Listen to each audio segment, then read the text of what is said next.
Muy bien, y cada una de las alabanzas de esta noche nos introducen al tema que vamos a estar hablando, ¿verdad? Que es sobre Jesús, ¿verdad? ¿Quién es Jesús? ¿Quién es Jesús? Esa es la pregunta de esta noche. ¿Quién es Jesús para mí? ¿Quién es Jesús para usted, para cada uno de ustedes que están acá? ¿Quién es Jesús para los judíos, para los musulmanes? ¿Quién es Jesús para el mundo? ¿Quién es Jesús en las redes? Interesante eso, de ver a Jesús a cada rato en las redes, pero no necesariamente siempre de la forma correcta. Pero ¿quién debería de ser Jesús para mí? ¿Quién debería de ser Jesús para el creyente? ¿Quién debería ser Jesús para sus discípulos, que somos cada uno de los que estamos acá esta noche? Si me acompaña, leemos primero los Corintios 1, del 20 al 25, donde el apóstol Pablo declara algo con respecto a este tema. Y dice, ¿dónde está el sabio? ¿Dónde está el escriba? ¿Dónde está el disputador de este siglo, verdad? Aquel que le gusta discutir todas estas cosas de fe.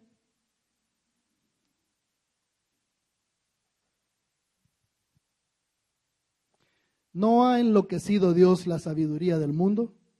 Pues ya que en la sabiduría de Dios el mundo no conoció a Dios, mediante la sabiduría, agradó a Dios salvar a los creyentes por la locura de la predicación.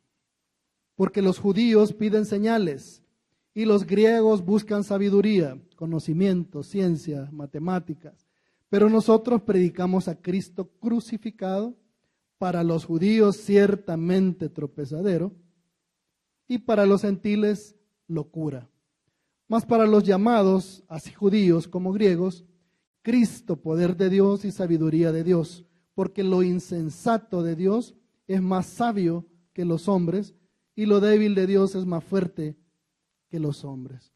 Papito, en esta noche que nos reunimos, Señor, para tomar el pan, partir el pan juntos, Señor, cenar, convivir, Señor, vernos como tu familia, tu iglesia que somos, que los primeros discípulos, nuestros primeros hermanos, estaban tan emocionados que lo hacían a diario. Nosotros lo hacemos 2 veces a la semana y te damos gracias por la oportunidad y por tener un lugar también donde hacerlo, Señor. Esta noche te pedimos que nos hagas recordar, Señor, quién es tu Hijo. Nos hagas recordar la razón por la que vino a esta tierra y recordar esa cruz de la cual nosotros predicamos hasta la que Él llegó por el bien de la humanidad, Padre, por la esperanza y salvación para cada uno de nosotros y el mundo entero. Que sea tu palabra la que nos hable, Señor, y haga tu espíritu reflexionarnos para estas cosas, poderlas poner en práctica y llevarlas afuera. En el nombre de tu Hijo amado, ese Jesús al que predicamos, te damos las gracias. Amén. El nombre de Jesucristo resuena hoy en día a través de todo el globo terráqueo, ¿verdad? Y no es nuevo, pero hoy es más por las redes. Hoy está, cada mañana podemos leer algo de Él, de la fuente que sea, pero ahí está, en cualquiera de los grupos en los que estamos o en cualquiera de las redes o grupos que el mundo tiene. Aparece a través de las oraciones, imágenes, poemas, frases, y sin embargo, como en todo tiempo, desde que escribió el apóstol Pablo, no para todos es el mismo Jesús, o no todos hemos entendido quién es Él y cuál es su mensaje en realidad.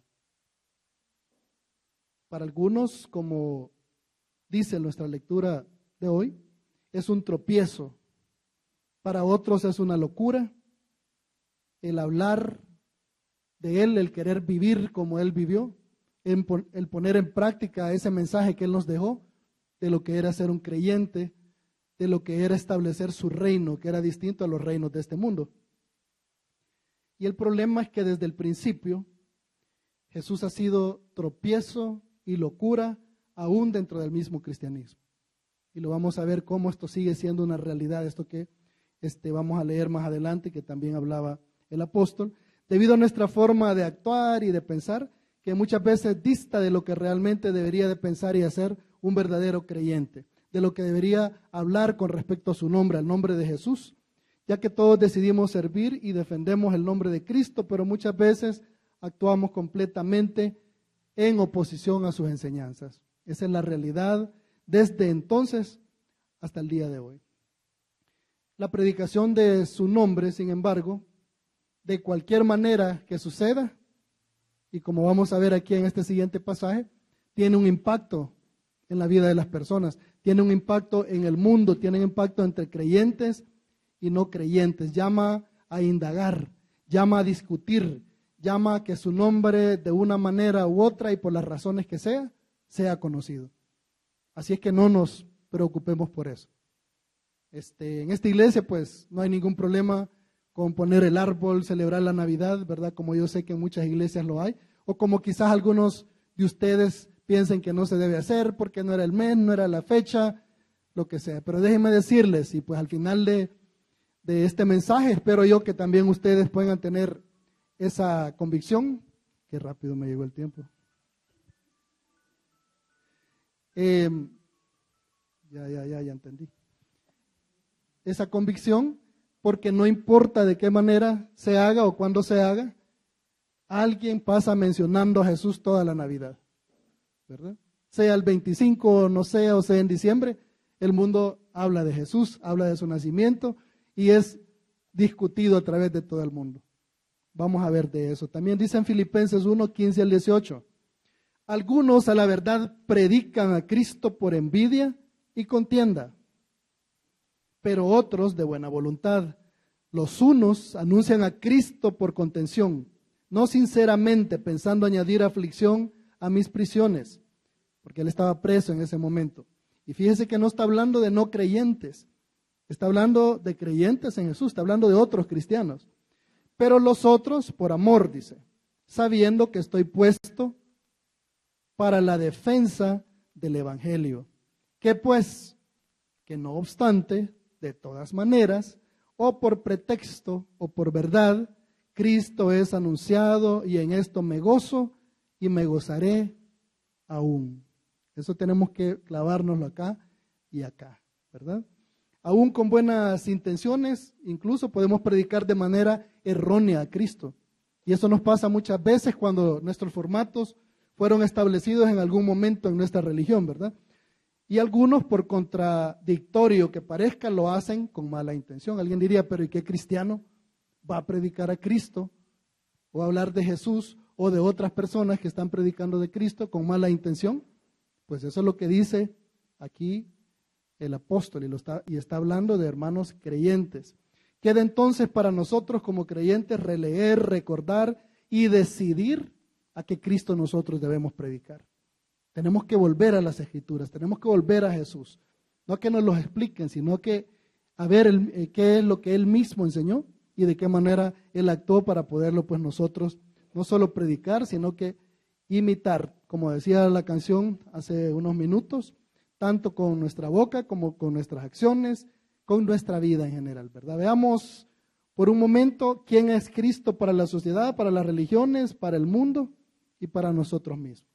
El Cristo del religioso, del académico, del mundo. Dice ahí el versículo 22 en el primer pasaje que leímos en 1 Corintios 1, porque los judíos piden señales y los griegos buscan sabiduría. Eso se había quedado la religión judía, a estar buscando las maneras en demostrar, en mostrar, en entender para poder creer de que el Mesías había llegado. Y entonces, aunque las pedían y aunque Jesús hizo muchas señales, pues aún así siguió siendo tropezadero y no lo veían como tal. Tropiezo y locura. El versículo 23b siempre en el pasaje dice, para los judíos ciertamente tropezadero y para los gentiles locura. En 1 Pedro 2, 7b al 8a dice, para los que no creen, la piedra que los edificadores desecharon, o sea, aquellos que enseñaban, aquellos que estaban promoviendo el pueblo de Dios, supuestamente para bendición de la tierra, y que estaban supuestamente edificando a su pueblo, desecharon esa piedra, no la vieron como la importante, como la angular. Ha venido a ser la cabeza del ángulo y piedra de tropiezo y roca que hace caer. Juan 8, 31 al 33 dice, dijo Jesús a los judíos que habían creído en Él, a los que habían creído en Él. Aquí está hablando ya de personas que habían levantado su mano, pues, ¿verdad? Porque eso no lo hacían en ese momento, sino que lo expresaban, pero hoy pues está muy de moda que ponemos a que levante las manos. Pero mire, a los que supuestamente habían creído les dice, si vosotros permaneciereis en mi palabra, seréis verdaderamente mis discípulos y conoceréis la verdad. Y la verdad os hará libres. Está hablando de un discipulado. Y le respondieron, linaje de Abraham somos y jamás hemos sido esclavos de nadie. ¿Cómo dices tú? Seréis libres. Entonces al judío le confundía esto, lo que hablaba Jesús. Aunque para él, sí, no sé por qué no me entienden si estoy hablando bien clarito. Pero tenía ese obstáculo de su religión, de lo que había aprendido desde pequeño. Y entonces se le complicaba mucho. Gracias. Se le complicaba mucho entender las palabras de Jesús. Contradicción, rebeldía, desventaja. Y para el pagano en esa época, locura, pobreza, etcétera. Porque para el pagano que tenía muchos dioses, no crean que los paganos eran ateos, de acuerdo al concepto que tenemos hoy de un ateo. Para los paganos, nosotros los cristianos éramos ateos, éramos pobres espiritualmente, porque solo teníamos un disque Dios que nadie lo veía y que no tenía ninguna escultura hecha para ese Dios. Por eso Pablo aprovechó por ahí a hablar de ese Dios invisible, ¿verdad? Que tenían, porque también tenían un Dios invisible por cualquier cosa. Entonces para ellos nosotros éramos pobres espiritualmente, porque ellos tenían un Dios para cada necesidad en la vida, para cada área de importancia y de interés para su vida, y muchas veces hasta le podían sacrificar a sus hijos, lo cual pues los creyentes no hacían. Predicado por envidia y contención. Dice Filipenses 1:15a, algunos a la verdad predican a Cristo por envidia y contienda, anuncian a Cristo por contención, no sinceramente, pensando añadir aflicción a mis prisiones. Leímos ya ahí, ¿verdad? Cristo mismo fue sacrificado por envidia. Recordarán que el mismo rey, ¿verdad?, se cuestionó ahí en Marcos 15:14, Herodes, y les dice, ¿por qué? ¿Qué crimen ha cometido? Él entendió que lo estaban crucificando por envidia, clarito, y trató de ver cómo hacía porque no se sentía bien con esa decisión. Entonces quiso dejárselo al pueblo, pero ya los maestros de la ley, los edificadores, ya habían manipulado al pueblo, y cuando preguntaron si Jesús o Barrabás, escogieron a Barrabás. Lo mismo que nos pasa ahora en la política y en las redes. Exactamente lo mismo, y siempre ha pasado y sigue pasando también en la religión. El problema es que tanto a los de Corintios como a los filipenses, Pablo les está advirtiendo de estas cosas, así como a nosotros también hoy en día. Les está haciendo ver la carnalidad de los mismos corintios, porque cuando les escribe a ellos, les está hablando de lo que ellos estaban haciendo de manera carnal a pesar de ser creyentes. Envidias, discordias, que resultan en la exaltación de una tendencia espiritual sobre otras, también en su orgullo, en su disposición a creerse sabios y juzgar a los demás. Esto no es nuevo. Nos ha pasado siempre como creyentes, y aquí Pablo se los está haciendo ver a los corintios. Pero claro que este comportamiento normalmente se ve en el mundo. Entonces esto les está él echando en cara, dice. Pero en un creyente les pregunta, ¿cómo se pueden dar estas cosas? 1 Corintios 3:4, les leo pedacitos aquí que están en Corintios. Porque diciendo el uno, yo ciertamente soy de Pablo, y el otro, yo soy de Apolos, no los hace eso carnales, les dice. Yo soy de un pastor, me bautizó fulano, yo soy de esta iglesia, yo soy de la otra, mi denominación es tal. No hace eso que seamos carnales. En 1 Corintios 3:21, así que ninguno se gloríe en los hombres, porque todo es vuestro, de todos ustedes, no de ningún hombre, de ningún pastor, de ninguna denominación o iglesia. El 4:18 siempre ahí dice, más algunos están envanecidos, como si yo nunca hubiese de ir a vosotros. Estas cosas pasaban cuando él no estaba y les tenía que escribir para llamarles la atención, porque dejaban que la carnalidad se apoderara de ellos, aunque ellos eran creyentes todos. En 3:18 dice, nadie se engaña a sí mismo. Si alguno entre vosotros se cree sabio en este siglo, como muchas veces nos creemos maestros, ¿verdad? Y por allá dice en otra parte, tenga cuidado el que se crea maestro, no sea que tropiece y caiga. Se está diciendo, llénense de humildad, no hagan eso, ¿verdad? Hágase ignorante para que llegue a ser sabio.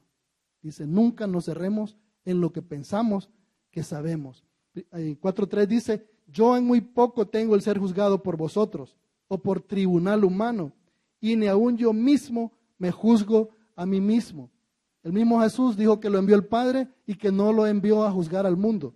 Al que no oye mi palabra, dijo Jesús, yo no le juzgo porque no he venido a esto, ¿verdad? He venido por amor a salvarle, ¿verdad? Eso ahí queda para cada quien, ¿verdad? O para después.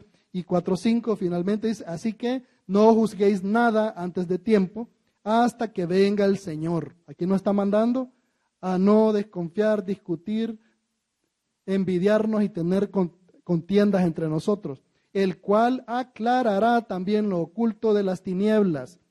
¿Ok? Habemos amilenarista, premilenarista, postmilenarista, ¿verdad? Y todos tenemos un dibujito diferente y todos tenemos una defensa bíblica para hablar de eso. Mejor dejemos de hablar de eso y esperemos todos juntos al Señor, porque el Señor eso es lo que quería, que todos ustedes, dice, sean uno como el Padre y yo somos uno.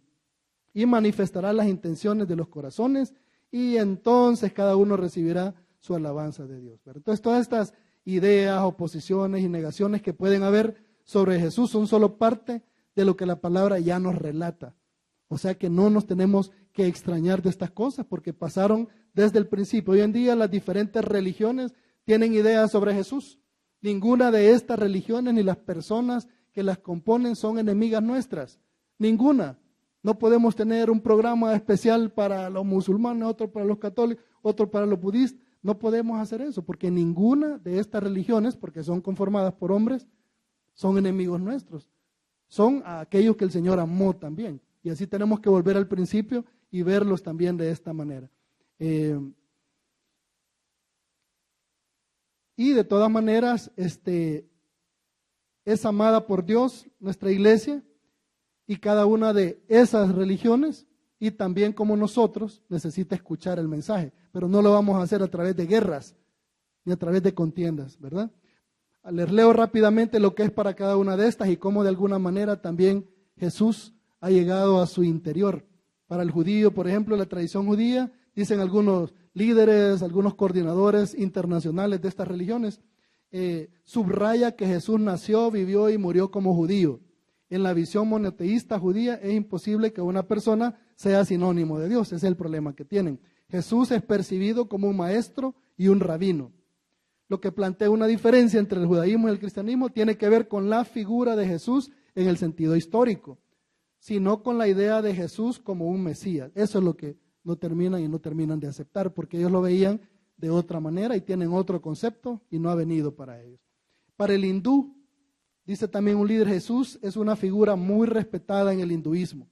En una de las escrituras sagradas del hinduismo, el Bhavishya Purana, que data de hace 3000 años aproximadamente, se anuncia el nacimiento de Jesús con el nombre de Isha. Muchas de las enseñanzas del cristianismo tienen influencia en la tradición hindú, dice este señor también, amar al prójimo, servirle al semejante, actuar sin violencia. Incluso uno ve estas cosas y dice, estos entendieron mejor que nosotros. Nosotros tuvimos un montón de cosas en nuestra historia que como que dejamos de entender a cuál Jesús es el que andábamos predicando. Siempre va a tener un respeto, dice el hinduismo, hacia la figura de Jesús como un maestro, un ser iluminado. Los hinduistas, pues por otro lado, piensan que es demasiado ingenuo pensar que Dios se ha revelado una única vez a través de un único personaje y a un solo pueblo. Esa es la parte que les cuesta pues ver y entender a ellos. Por eso lo común para ellos es que Dios se esté revelando en distintas formas y continuamente. Para el budista, esto es 500 años antes de Jesús, recuerden, ¿verdad? Para muchos budistas, Jesús fue un ser iluminado, un gran maestro. Yo siento a Jesús, dice un líder, más cerca por su humanidad. No lo veo como un Dios. Su mensaje de amor me acerca a Él, pero si lo veo como un Dios, su figura se hace tan lejana que jamás lo podré imitar. Obviamente no está entendiendo el mensaje, alguno de nosotros se lo tendría que explicar.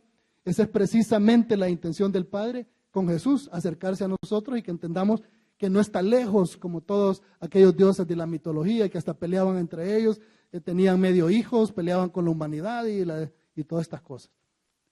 La idea es que Jesús se acercó siendo Dios.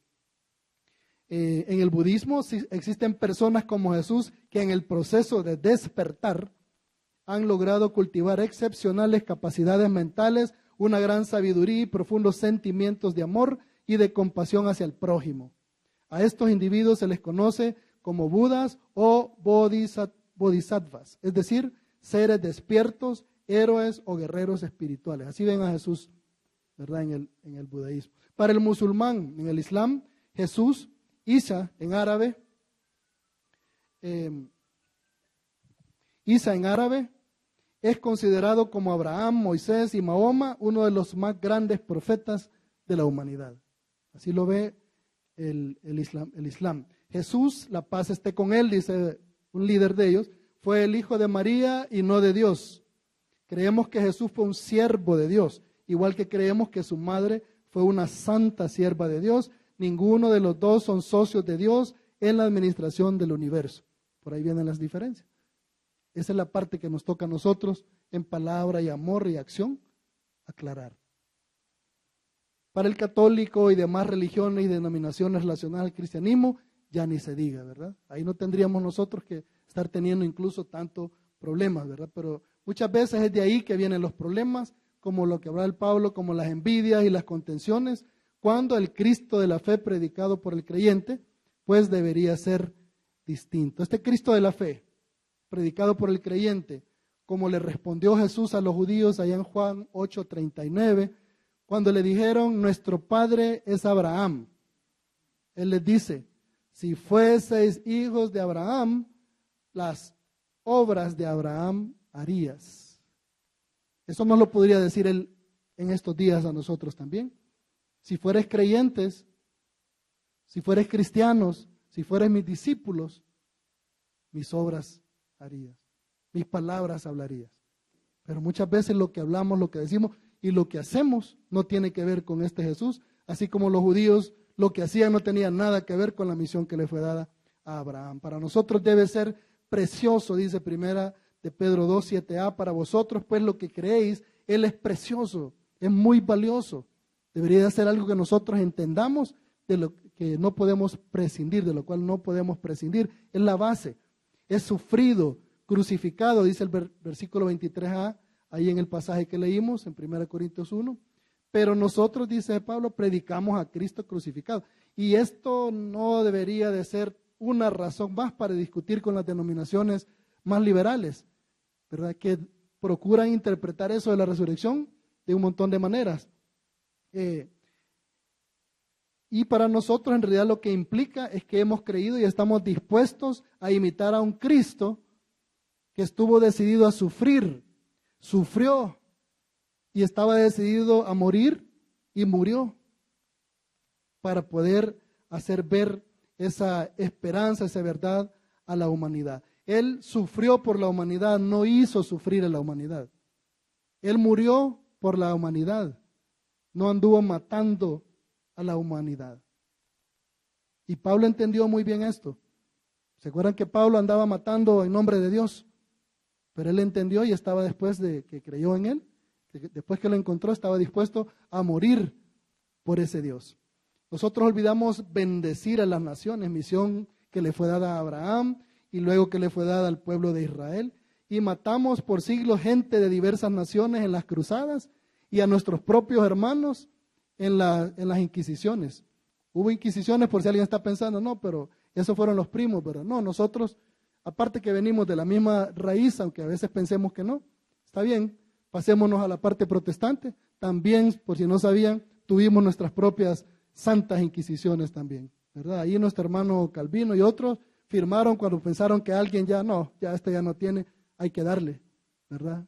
Por su bien y para que en realidad vaya al Señor, hay que darle. Jamás ese Jesús que predicamos habría sacrificado a nadie, sino Él mismo, para que esta esperanza, esta salvación se diese a conocer. poder y sabiduría, dice el versículo 24b.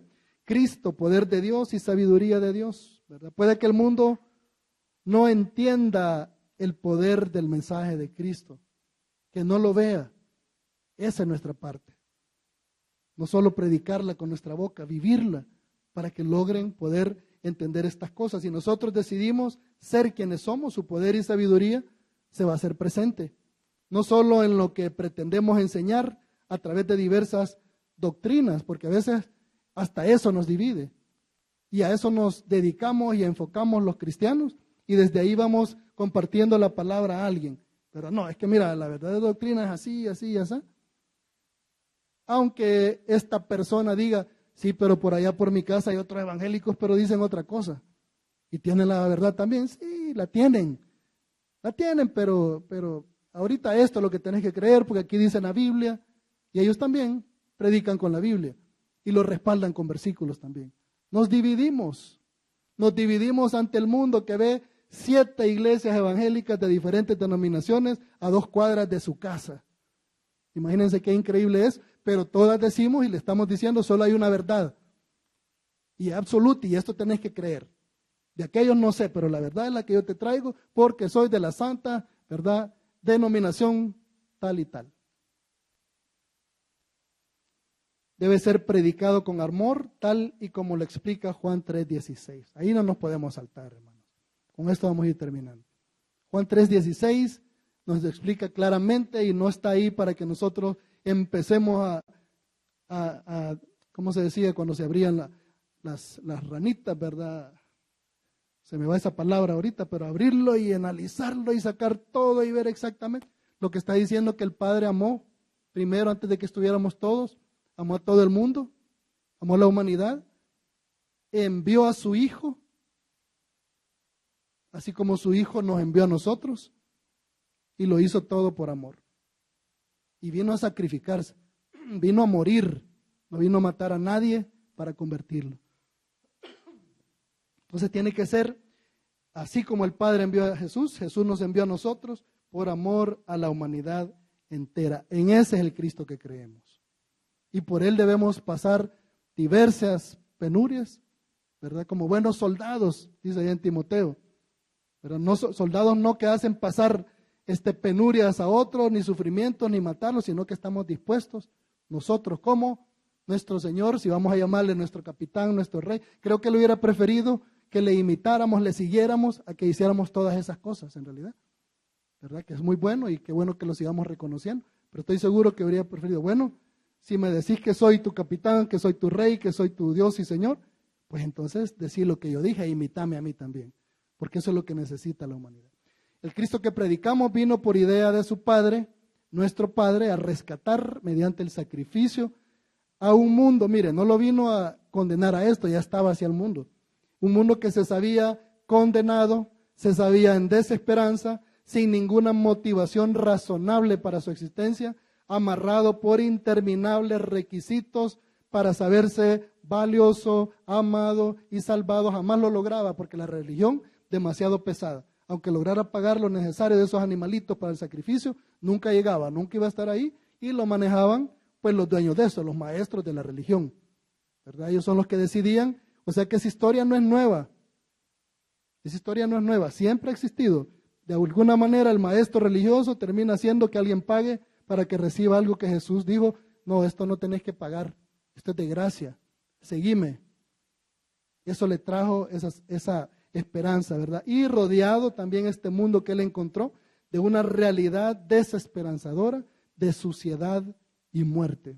Eso es lo que encontró Jesús y por eso dice: yo soy el camino, la verdad y la vida, ¿verdad? Y mí van a estar limpios, no con todas esas cosas que hacen, esos rituales, esos sacrificios, ¿verdad? Que a veces ni les alcanza, solo para el pichoncito, que no sé qué les decía el sacerdote de que lo iban a lograr con un pichoncito, pero la gente trataba y de acuerdo a sus posibilidades, aunque sea eso, compraba para ir a sacrificar.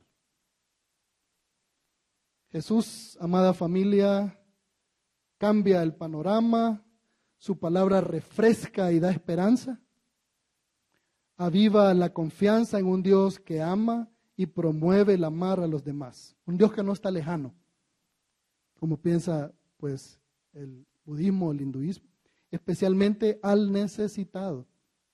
Y eso es bien importante que no se nos olvide. Es para todos, pero especialmente al oprimido, dice, al huérfano, a la viuda, al que no tenía en esos días nada de esperanza.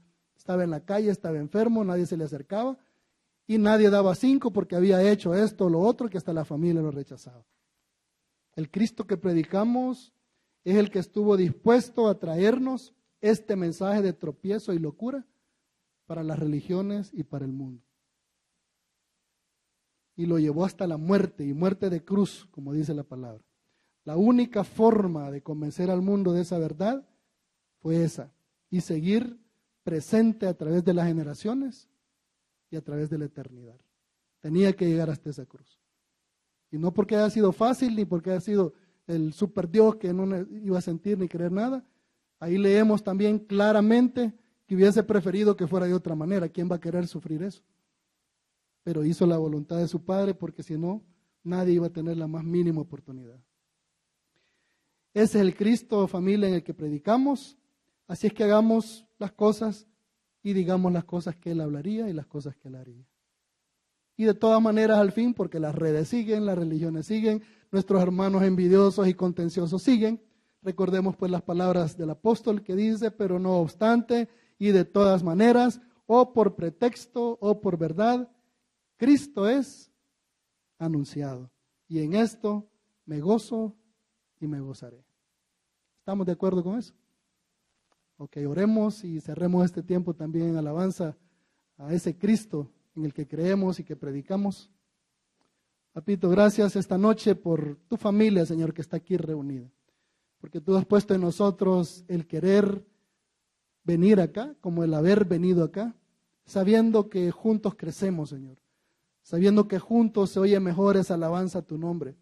Sabiendo que un aleluya no tiene sentido si solo lo dice una persona, lo tiene que gritar una comunidad, un pueblo. Gracias, Señor, porque nos trajiste.